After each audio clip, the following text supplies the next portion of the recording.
All right, ladies and gentlemen, welcome to the fourth installment of the Fortinet podcast series that we're doing over here at XenTegra. I'm your host, Chris Dorn, Network Practice Director with the company, and my guests today are Michael Wier and Garrett Brown, Technical Account Managers over at Ingram Micro. Thanks again for joining me, guys. Pleasure as always. Of course. Yeah, glad to Awesome. be here, Chris. Yeah, can't do it without you guys. And I tend to walk away from each of these podcasts that we do learning something very valuable information that you help bring. I'm sure our listeners will vastly enjoy and appreciate the input that we can have during our discussions here. So, one of the big ones the past year or so that we've seen from multiple vendors, multiple customers, even my own sales organization inside of XenTegra is the zero trust network access and what that means and how that plays into organizations and their journey and basically touching everything as we're kind of shifting the roles and components that build our infrastructure and our security fabrics and what that looks like in the future and basically what tools and components actually comprise of that ZTNA and how it plays and complements and works together with SASE or your SSE technologies that you have. And maybe we'll talk about a little bit of the differences there and what those actual terms mean. So, yeah. Sure. So, zero trust is sort of I want to call it a misnomer. It's a short and convenient way of saying something that's really much longer, which is that it's minimal trust that anything can have on a network to still fulfill its intended purpose or function. But obviously, that's not a very good acronym. But, but so the idea is that nothing crawls onto your network and is trusted to do anything by default until you've gathered some kind of identity information about it. And as you gather identity information about the device, the user, all that sort of thing, then you gradually let the user or device have greater powers and freedom within the network, but always limited to the minimum amount possible for, like I said, for this device or person's function to still be fulfilled. And Yep. the idea is that it's not just for people that are in the office, but it's for anybody touching the network, whether it be in the office, out of the office, VPNing in, a contractor connecting a guest coming into the network. Really, whoever is coming in, they're supposed to abide by that principle. Right. And kind of looking at this article from Peter Newton, he published it in January this year, and he's kind of touching on a lot of that, and it's a lot of this work from anywhere motion, with the zero trust, and now you've got your programmers wanting to potentially or maybe not at all sitting on white sanded beaches, punching in lines of code might be the core of the network back in Minnesota someplace, so it's like as we move around anywhere and we're touching all these different networks to leverage other people's infrastructure to get back to our infrastructure, it's like we really have to take into consideration that we can't trust how they're getting there. So a lot of these components that we're having to put into place or to help secure that and to monitor it, log it, and then to some extent provide automation and remediation for components that need to be addressed. And I've chatted with a couple other vendors about how they do it, and it's the ZTNA itself is kind of like that the blueprints of what you would like kind of that journey that we would go down from how I kind of see it. And then the SASE and the SSE components are kind of like the toolbox that make it happen. Yeah. And And yeah, I think that's pretty fair. So Fortinet looks at it from a couple of different technologies, and of course, because it's Fortinet, there's different ways to implement all these technologies. But the first one being device or user identity, and the second one being device or user access. So if you're just talking about, the programmer on the white sandy beach, hopefully not getting too much of it in his laptop fan. yeah, Uh, we're looking at how, number one, how that device is connecting securely back to the network. So we're talking about data in transit there, and number two, what the security is on the device itself, or the data at rest that's going to be on that, whether or not he's using it. And the SASE part of the story fits into that on both sides, because I was a component of SASE is VPN. and otherwise application or data steering, which is making sure that his data, while it's in motion, is getting back to the site securely.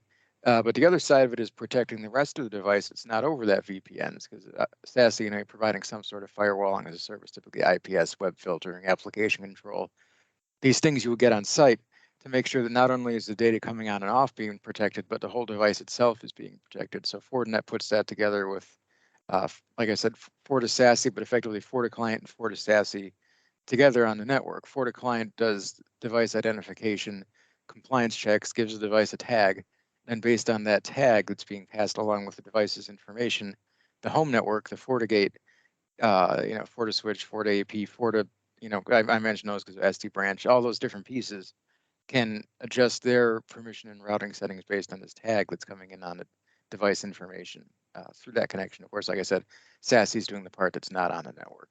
So that's the story of a laptop. Gotcha.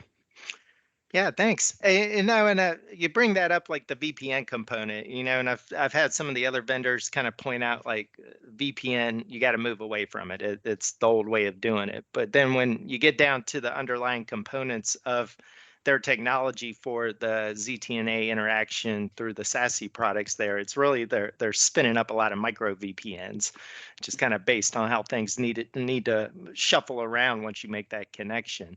Oh yeah. Is that true? Is that kind of Yeah, how things work? I'd say that's fully accurate. I think it'd be better if those companies said, instead of saying, something about VPN is, past or the wave of the past or something like that, if they were to say that VPN only is the wave of the past, because part of application routing and destination routing, whatever, in SASE is via VPN.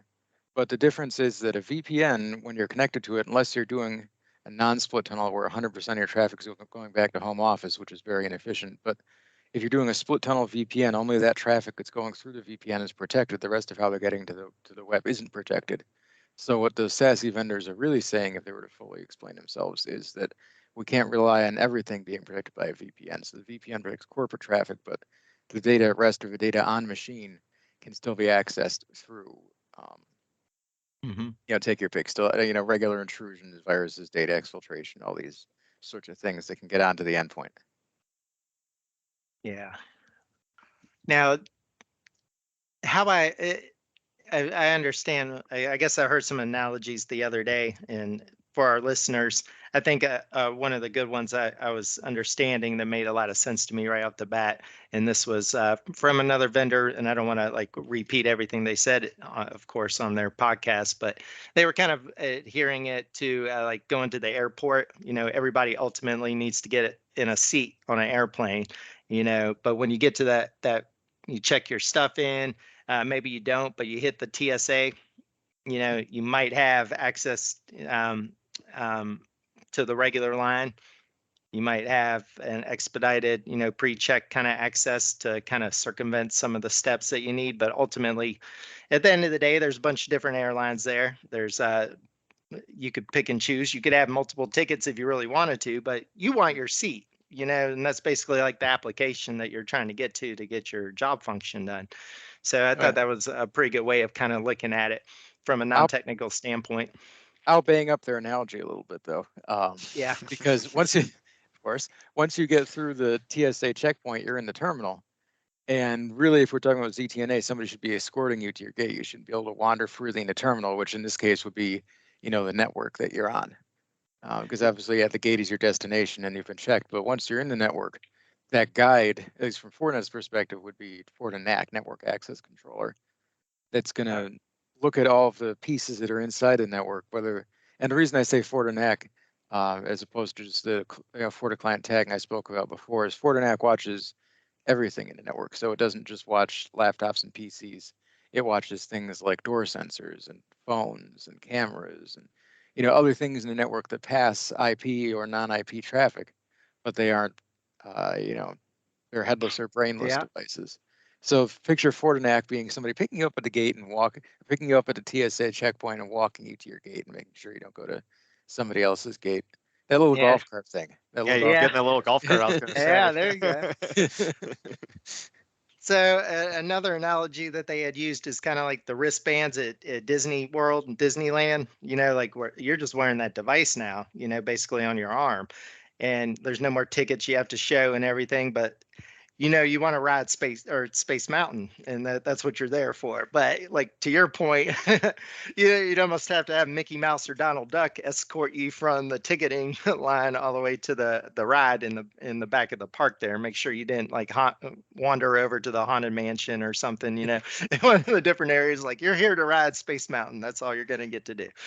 What's funny about that is that anybody who's listening who's familiar with Disney will appreciate this, but when you're above a certain age in Disney, you can't dress like a character because that you might be mistaken for a member of the staff that's dressed as a character, right?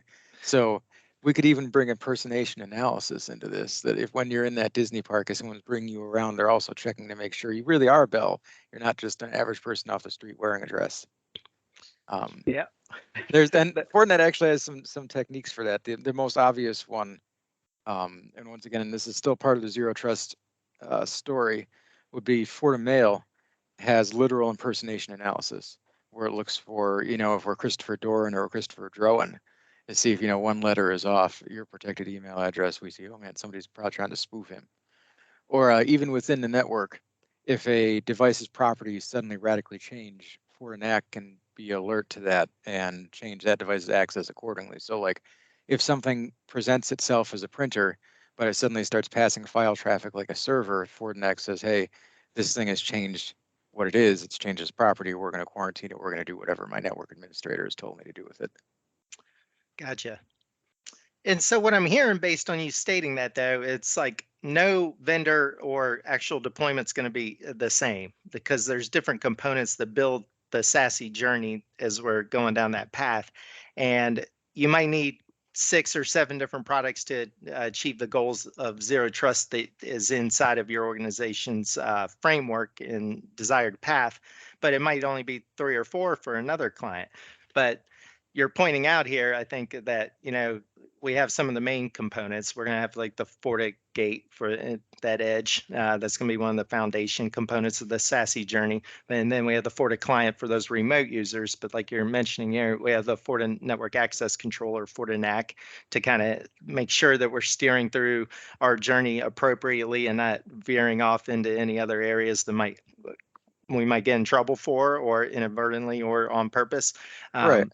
Yeah, and there's a lot of different solutions there to kind of make that up. So I mean, do you think that's true to state that like the goal has to kind of be defined beforehand before people kind of go down this journey and not really take it as it comes, but kind of really set where that finish line is?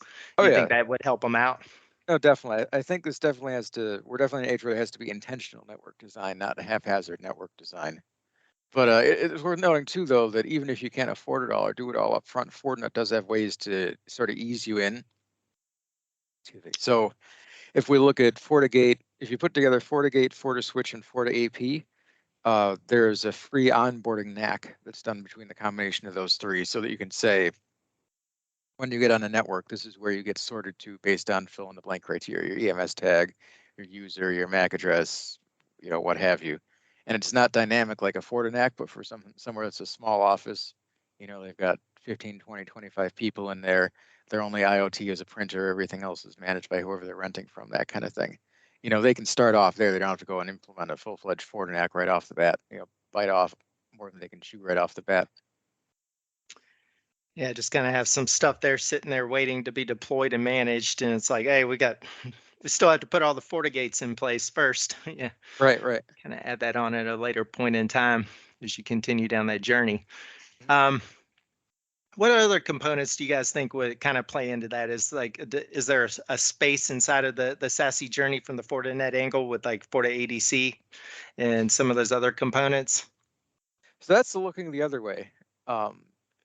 Obviously we've been talking about ZTNA so far, looking at from the perspective of things that are coming on the network. But yeah, now you're talking about the destination with FortiADC. And in some ways, it depends on the intelligence of the device on the other end. So FortiADC can, as its name implies, intelligently handle application delivery. But a lot of what's going to be controlling what's coming to and from that FortiADC is going to be the other controls within your network. So if you've intentionally designed your network in such a way that restrictions on the traffic prevent anybody from getting to this FortiADC ADC except those coming from very specific locations. That can work. And in the same way, you can put a filter inside the FortiADC ADC to say, obviously the easiest one that people do, almost everybody does when they pick it up, is say only traffic from the US can get in there. And that's very easy. That's very easy to defeat, but it's a good example of doing the zero trust access from the ADC side of things to say, even if somebody circumvents, or gets around things, there's still a level of defense. And it kind of goes back to the insider threat story too. It's not necessarily part of SASE, but the idea that just because something's insider threat doesn't mean it's malicious. It doesn't mean it's a person acting maliciously. It might not be somebody actively trying to steal your data and give it to a hostile power, but it can just be somebody putting in an infected flash drive or doing something else that can move back and forth across the network. So yeah, definitely, zero trust is on the side of like the application delivery controller, or the web application, or what have you along those lines. Okay, gotcha.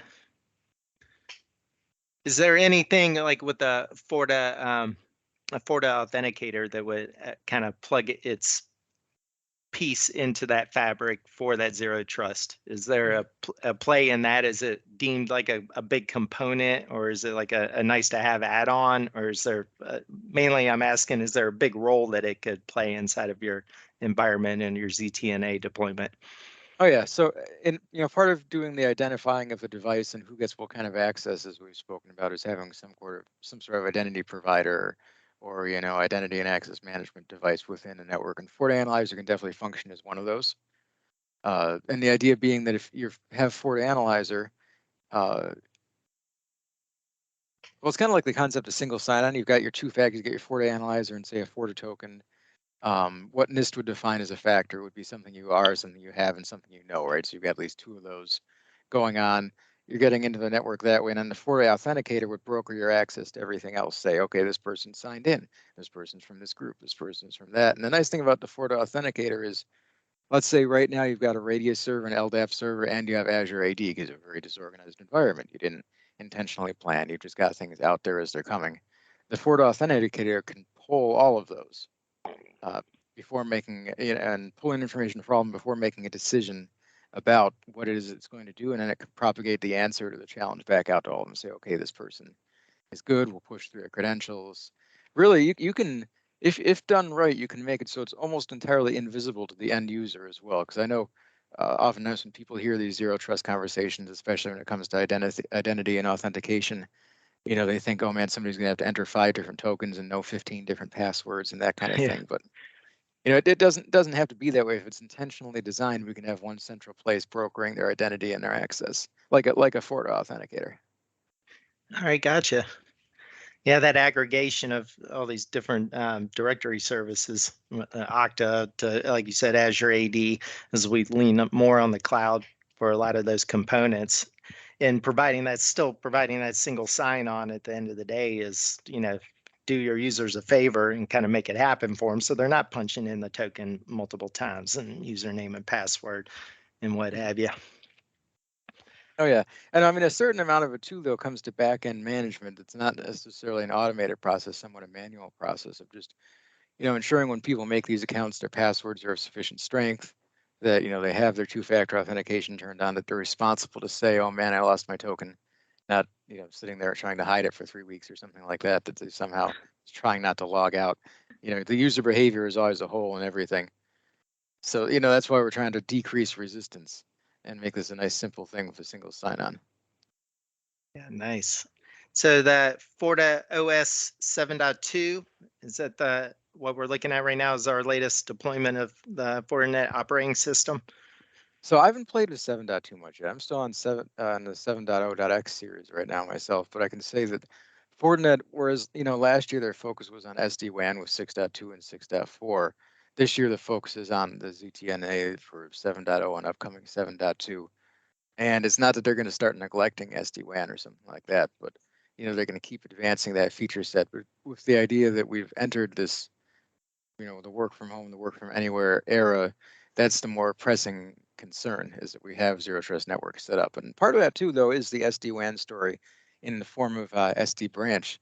The idea that the concept of SD-WAN, of application routing that's not based on IP addresses and per user routing and that kind of thing, is applied in an inward facing direction too, not just in an outward facing direction. Gotcha. You messed with that at all yet, Garrett? You poked around with Yes. some of the Yes. later. Okay. Yeah, well, Mike and I have all of our labs, lab tied together, kind of. So we're kind of all still on that same OS right now. So should be probably upgrading that soon, and then we can obviously circle back around with the newer updates and kind of talk about that for sure. Yeah. I mean, I think 7.2 literally came out about 12 hours ago as of this recording. No. Okay. Actually, because they released some information about it about 3 or 4 days ago and said it was coming, but I believe the OS itself download may have come out about 12 hours ago. Nice. So, Well, bleeding edge. Ain't yeah, nothing like. right. Let's roll it into production. Yeah, that's the other thing Garrett and I are running up against is as we're making a transition of responsibilities between the two of us, we've got a tremendous amount of equipment, both physical and virtual, and it's we unfortunately were not as intentional as we should have been when we designed it all. So we're reaping what we sowed as we try to pull this environment back together up into the present age. Well, that's how it rolls with the lab environments. Because even at home here, probably got 4 nodes that run hypervisors on, and I would make adjustments to try to figure out what the customer requirements were, and I'd break it, maybe intentionally or not intentionally, and it just got to the point moving about a year ago. I just haven't got back around to putting it back together yet. So hopefully, when I get some of the FortiGates back that I've had out on some POCs, I'll put that in line on my edge so I can start taking advantage of it and interacting and really eating the dog food there. Oh yeah. Well, now we all get to set up our brand new zero trust networking environments, right? Yeah. Like, sorry, kids, I don't trust you. Just Yeah. it was by design this time. Oh, I don't know if I've told you guys this story before, but typically when I experiment around for whatever reason, it seems to kick off my mother-in-law first. Oh yeah. So There that's you how go. I hear it. Mike, the internet's down again. Yeah, I open a ticket. Right. You're sitting right Contact your there. administrator. Yeah. Allow That's me what to it log says in, on my screen. allow me to Contact- log into my Forta Authenticator with its inbuilt ticketing system. Issue a ticket and let's assign it to Garrett. Oh yeah. Oh yeah. But I can see you right there. I need it right now. Yeah. Oh, that's funny. And that's one of the things I was talking earlier about the Forta client and tagging devices and that sort of thing. If you have a Forta analyzer and a FortiGate combination, the Forta analyzer can look for signs of a compromised host and then throw that into dynamic VLANs or dynamic address groups on the FortiGate to quarantine it, and do so in an automated way, so you don't have to. The closer you can kill something to the source and the faster you can kill it, the more secure your network is. And it actually goes a level beyond that too, of just not just quarantining the compromised host, but Forta Analyzer has a SOAR inside of it. It's just for Forta stuff. Obviously, there's Forta SOAR, which is for everything. But the idea is you can automate any operating system trackable variables you want to any CLI commands you want and do multi to multi, not just one to one like you would in an old school handler or something like that. So you can have a network that almost triages itself. If you think through different scenarios and common threats you're going to face, you can get a report of what it has done to protect you rather than just getting an alert saying, hey, you need to do this. And like I said, speed of response determines security of a network these days. Oh yeah. For sure. And you're pointing that out, and it was funny. A week and a half ago or so, we were working with a demo for one of our customers, and one of the Fortinet sled team members in my home state down here in South Carolina, Justin Barra. He had his lab deployed at home, but it really in a lab, it was a fully functional deployment, and it was kind of cool to see he had FortiClient on his children's laptops, and it was showing that there was some stuff. They probably tried to get some free tokens from one of the games or that they were playing or something, and had a little bit of malicious traffic that was trying to get out of the network there, and was able to quickly identify which one of the kids' laptops it was, and that he needed to take some action against it. But it was populating with real-time data in the dashboard, and it was like, hey, there you go, right there. He's like, it wasn't there yesterday, but it's showing red today, so I need to address that. Yeah. Yeah, we've definitely Yeah. seen that on Mike's end with your daughter's iPad. We'll actually leave that sometimes on there for our demo purposes, just to kind of show the quarantined host and what the limitations are, and then we can kind of go through some of those different menu items, and you're going through the dashboard, and you get to see kind of what actions are taken based on those, and you can kind of show that a little bit better. So it's not always bad to see on there. You know, it is real live data, it's real live compromise, and then you kind of learn through that. So you're exactly right with that. And this is one of the weirdest things about all that is that, my wife said, well, if you ever get in a situation where we have to move or have to go somewhere else, do you really have to bring a firewall?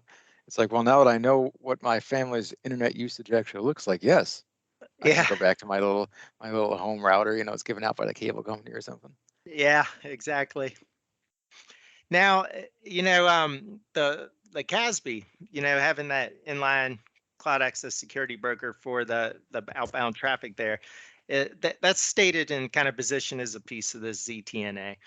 How do you guys kind of see that as a component that is put into place, and is that something that you usually see up front when people are starting down this journey, or is it something that they might already be there from another provider? But Right. how's that play into these fabrics? So CASB is sort of a neglected technology, and it's because the early days of CASBs, they were really poor. They were proxies that became a choke point to the network because everything had to pass through this proxy. And as such, they got kind of a bad name.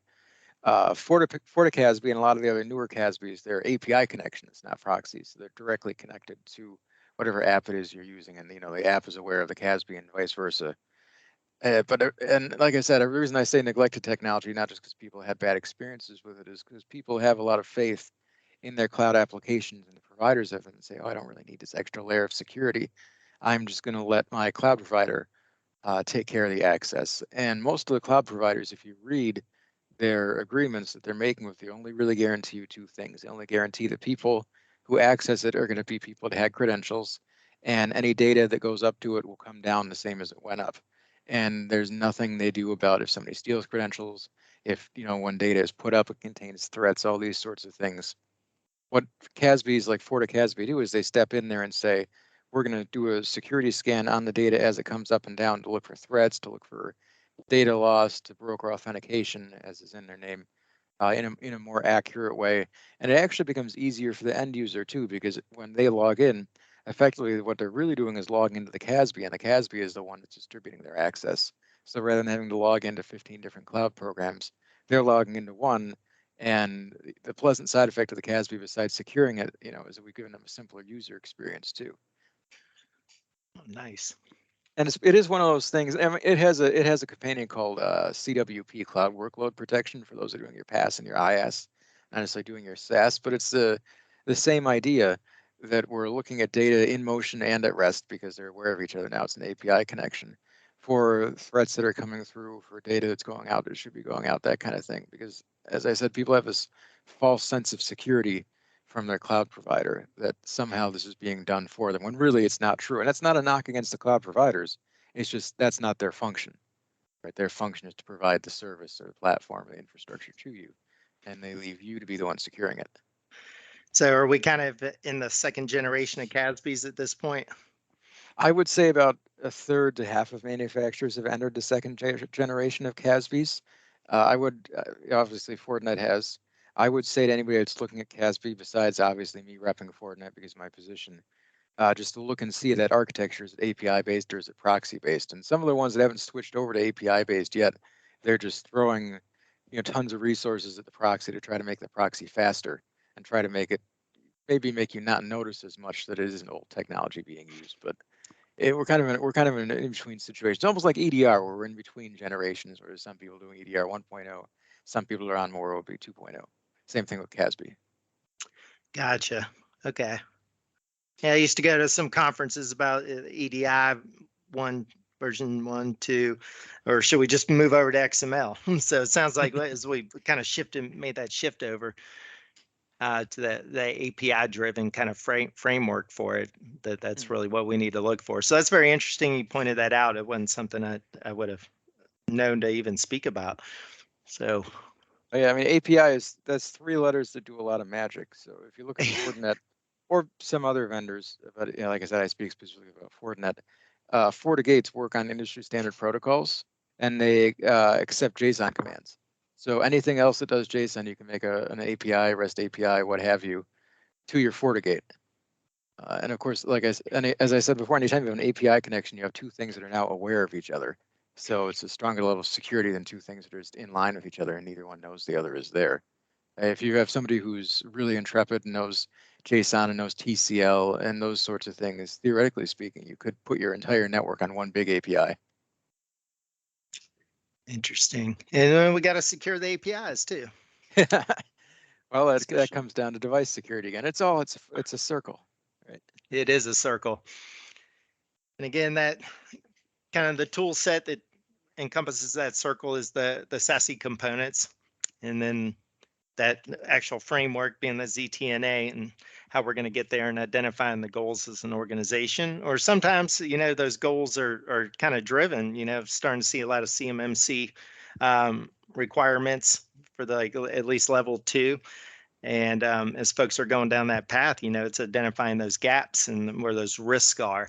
And some of those components, I'm sure, might show up as red or need to be adhered to immediately versus what might be yellow or the nice to have. So it's really cool that all these pieces are kind of a la carte and modular as we put together that framework for the SASE journey. Yeah, and even beyond just like your CMMCs and HIPAAs and those types of things, even getting cyber insurance these days, there's a lot of hurdles and things that businesses need to meet before they get to that point of being able to even have the cyber insurance. And with work from anywhere, basically infinitely expanding your network edge, like you said, that's where SASE comes in. If we're going to give people a portable firewall so we can show it, hey, they've been protected from all these threats. It's not just that the data over the VPN is protected, and for all we know, they're most of their laptop is controlled by Russia. It's the idea that we can, control our attack service, because no matter where we are, this laptop is behind our firewall, behind a firewall that we control. Yeah, it's interesting that cyber insurance is going up faster than gasoline. So it's it's interesting. Some cyber, and this is an insurance industry thing, sort of from what my wife does, but some cyber insurance companies are actually insuring themselves with another company because the risks are so high right now. Yeah, it's unbelievable. They're taking out reinsurance. So I've recently heard similar. Yeah, it's a interesting market. About the only thing more high risk than cyber insurance is wildfire insurance. Very, very funny. Yeah.